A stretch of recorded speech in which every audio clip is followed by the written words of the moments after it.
आणि आता आणखी एक महत्त्वाची घडामोड आहे ती म्हणजे पुण्यातील ऐतिहासिक शनिवार वाडा दत्तक घेता येणार आहे।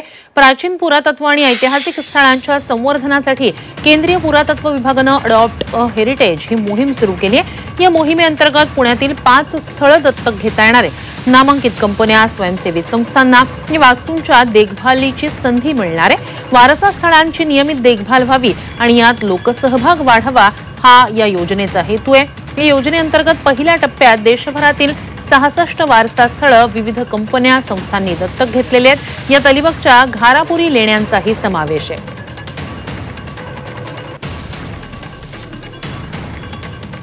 पुरातत्व स्थळांच्या संवर्धनासाठी, जतनासाठी आता अडॉप्ट हेरिटेज ही योजना सुरू करण्यात आलेली आहे। पुण्यातील 5 ऐतिहासिक स्थळे दत्तक घेता येणार आहेत। तर या योजनेबाबत कोणकोणती स्थळे सध्या दत्तक घेता येणार आहेत पुण्यातील, तर शनिवार वाडा, कार्ला भाजे लेणी, लोहगड, पाताळेश्वर लेणी आणि आगा खान पॅलेस ही ती 5 स्थळे आहेत पुण्यातली जी दत्तक घेता येणार आहेत या योजनेअंतर्गत। तर या योजनेबाबत पुणेकरांचं नेमकं काय मत आहे जाणून घेतलंय आमचे प्रतिनिधी निलेश खरमरे यांनी। ही योजना नेमकी लोकांना आवडली आहे का? ही योजनेबाबतचे मत आपण पुणेकरांकडून जाणून घेऊ।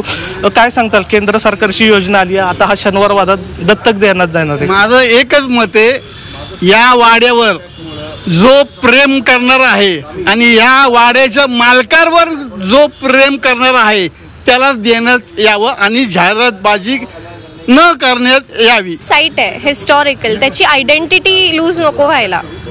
सो जर ती मेंटेन राहिली तर ऑफकोर्स ही योजना सक्सेसफुल राहील, नाही तर मग वी कॅनॉट से। वास्तूची पूर्ण निगा राखणं तितपत योग्य आहे। या माणसालाच असं दत्तक दिलं पाहिजे जेणेकरून ह्या वास्तूचं पूर्ण संगोपन झालं पाहिजे। असं नाही की बाबा दत्तक कोणाला तर द्यायचं आणि परत त्याचं म्हणजे एक इश्यू वेगळा व्हायचा। ही संस्थानं आम्ही एवढी वर्ष सांभाळली आहेत, आम्ही ती जपली आहे। तुम्ही आता वैभव बघा आहे तसं आहे।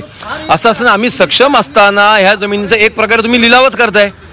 कोणी देखभाल करणार, त्याची तुम्ही लिलाव काढणार, कोण जास्त बोली देतं ते बघणार, मग तिथे तो 5 स्टार हॉटेल काढणार, तो राहण्याची व्यवस्था करणार। आम्ही हे होऊ देणार नाही।